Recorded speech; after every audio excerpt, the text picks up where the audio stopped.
Hello everyone, welcome back to my YouTube channel. अगर आप UP TET 2026 की तैयारी कर रहे हैं तो ये वीडियो आपके लिए बहुत ही महत्वपूर्ण है। परीक्षा अब काफ़ी नज़दीक है, तो इस समय आपको घबराने की नहीं बल्कि अपनी तैयारी को अंतिम रूप देने की ज़रूरत है। आज हम इस वीडियो में यही जानेंगे कि परीक्षा के आखिरी दिनों में क्या करना चाहिए ताकि आपका कॉन्फिडेंस बना रहे और आपकी जो परफॉर्मेंस है वो परीक्षा में अच्छी हो सके। So let's get started the video. UP TET यानी उत्तर प्रदेश शिक्षक पात्रता परीक्षा 2026 का आयोजन 2 से 4 जुलाई 2026 के बीच किया जाएगा। ऐसे में नई किताबें और नए टॉपिक्स को शुरू करने के बजाय आपने पहले से जो सब्जेक्ट्स पढ़ रखे हैं उनको और मजबूत करने पर ध्यान दीजिए। सबसे पहले एक डेली रूटीन बनाइए जिसमें आपको ये डिसाइड करना है कि मुझे डेली पढ़ना ही है। इसमें सीडीपी आती है, मैथ आता है, भाषा के रॉ पे आपने इंग्लिश या संस्कृत में से एक को चूज करना होता है और हिंदी तो सबके लिए होती ही है। और ईबीएस के जो महत्वपूर्ण जो भी टॉपिक्स हैं उनको अच्छे से पढ़ लीजिए।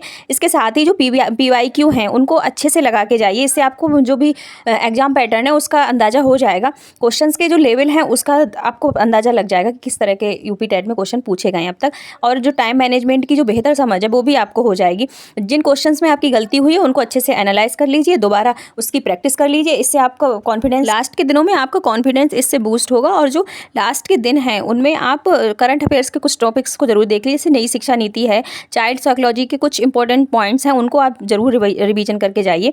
ये जो सब्जेक्ट्स हैं ये ना एग्जाम में अच्छे अंक दिलाने वाले हैं। सीडीपी के 30 क्वेश्चन आते हैं, उनमें अगर आप ढंग से पढ़ के जाते हैं तो आपको 30 में से 30 मिलने की पूरी संभावना रहती है, क्योंकि सीडीपी सब्जेक्ट ऐसा है।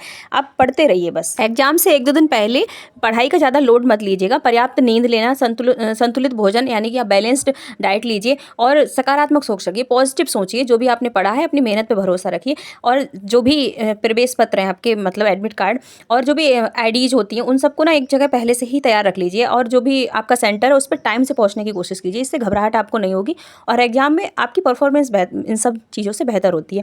और सफलता उन्हीं को मिलती है जो लास्ट में अपने पेशेंस को, अपने कॉन्फिडेंस को बनाए रखते हैं। इसलिए घबराइए बिल्कुल भी मत। आपने जो तैयारी करी है अपनी तैयारी पर भरोसा रखिए और पूरे कॉन्फिडेंट रहिए। कॉन्फिडेंस होना बहुत ज़्यादा ज़रूरी है। भले ही आपने पढ़ाई जो भी की है उस थोड़ी कम ज़्यादा जो भी है, पर कॉन्फिडेंस अपना बनाए रखिए। कॉन्फिडेंट आप रहेंगे तो आपको वो हेल्प करेगा एग्जाम हॉल में।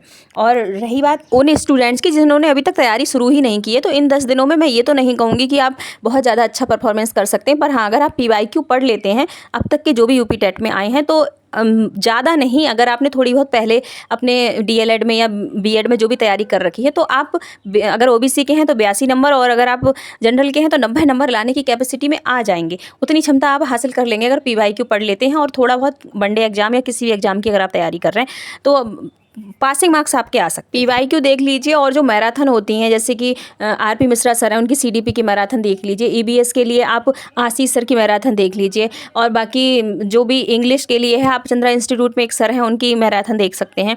हिंदी के लिए आप विजय विक्रम सर की जो भी वीडियोज़ हैं उनकी अगर आप 2x पे लगा के देख सकते हैं तो देख लीजिए। अब मैथ के लिए आप चंद्रा इंस्टीट्यूट में पवन सर हैं, उनकी मैराथन देख लीजिए 2x पे लगा के। और संस्कृत के लिए ज्ञान गंगा करके एक यूट्यूब चैनल है, वहाँ से आप पढ़ सकते हैं। और इंग्लिश के लिए मैंने पहले से ही बता दिया, हिंदी के लिए भी बता दिया, सीडीपी के लिए भी बता दिया, मैथ के लिए भी बता दिया, ईबीएस के लिए भी बता दिया।